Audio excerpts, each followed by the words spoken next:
Today we will discuss about one new feature known as optional chaining, which is introduced very recently on ECMAScript 2020.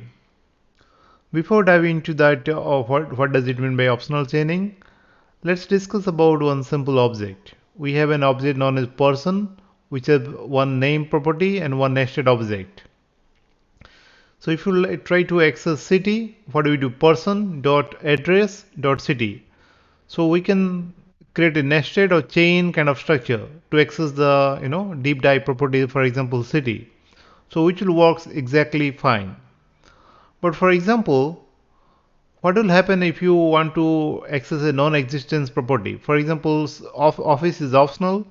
Sometime in API return the office and sometime it doesn't. And we have written a program to access the phone number of it. So when we do person.office.phone, so this will lead to an error because this office is undefined. There is not it is not available in the object structure.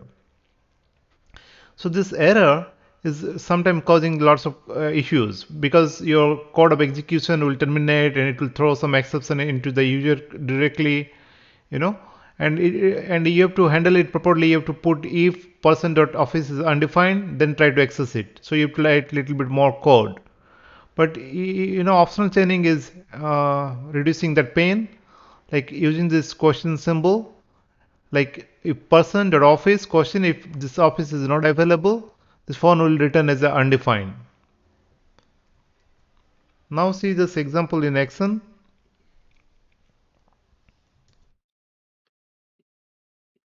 Like for example, we here if you directly access without optional chaining, it will lead to an error. So any code after this won't be executed, leads to error. But if you try to do question mark, so this itself is undefined. So the further code will be executed and it will be print. So the code of execution won't be, stopped.